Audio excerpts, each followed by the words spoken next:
NYT, trying for House gains, Democrats bless moderates and annoy liberals, Conway, Arkansas. To many Democratic leaders, the path to power in Washington looks like Clarke Tucker. He supports the Affordable Care Act, but not a single-payer system. He signals misgivings about Nancy Pelosi as the next House Speaker. And even when addressing an audience of Democratic Party regulars, he does not attack President Trump by name. In short, he comes across as a moderate, and exactly the kind of candidate who leading Democrats believe the party should field in Republican-leaning districts to bolster the majority they hope to win in the House in November. That strategy frustrates the party's liberal supporters, who feel the wind at the Democrats' back and worry about using it to crowd their House caucus with members who may feel inclined to buck the party leadership and stray from its policy agenda. Though much of the Democratic energy nationally is coming from the party's left, Mr. Tucker appears to be running well ahead of a clutch of more liberal rivals in the May 22 primary for a seat in central Arkansas.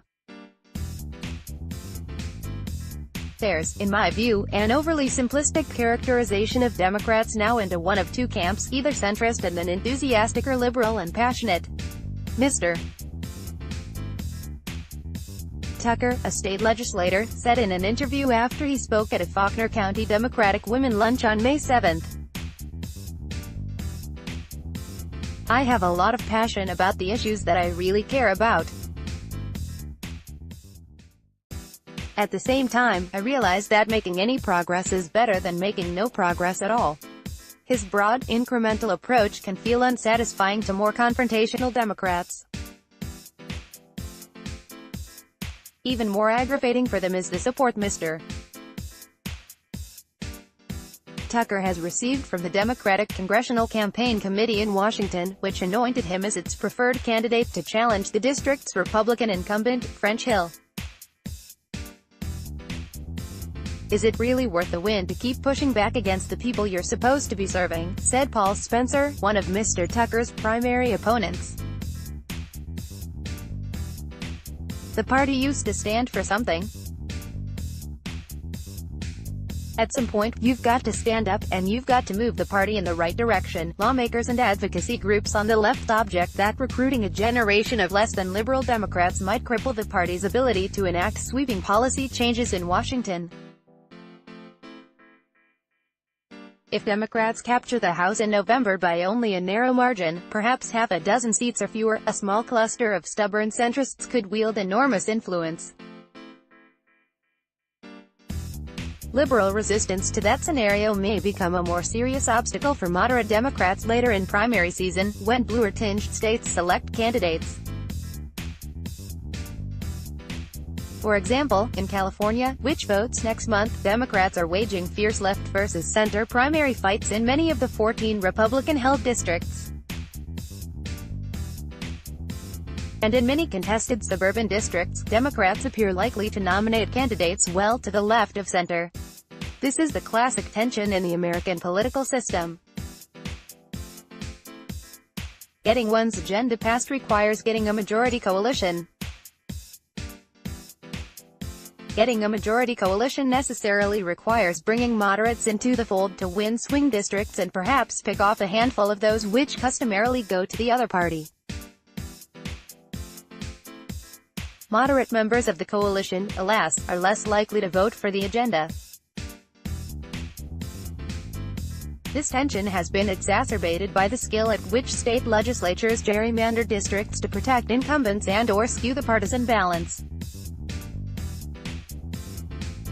The combination of hardball politics and exceedingly precise demographic information make it easier than ever to carve out non-competitive districts. Thus, it's extremely difficult for a moderate Democrat to win a Republican district and vice versa. It's next to impossible for a hyper-partisan to flip a district.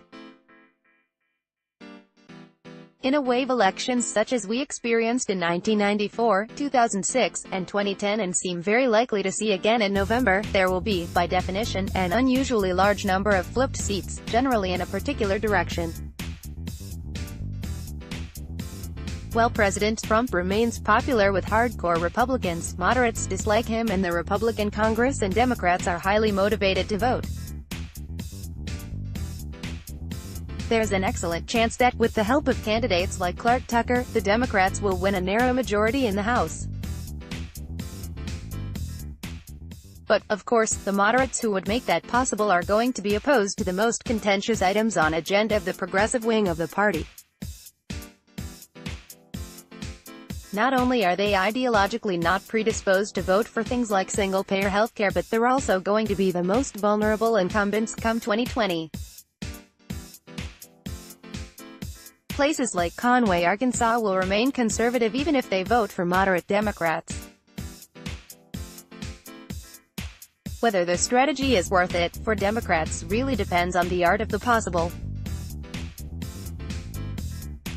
In my estimate, electing a progressive majority in 2018 or even 2020 is simply not a feasible outcome. We're not a progressive country to begin with, and our strange political system gives outsized voting power to rural areas.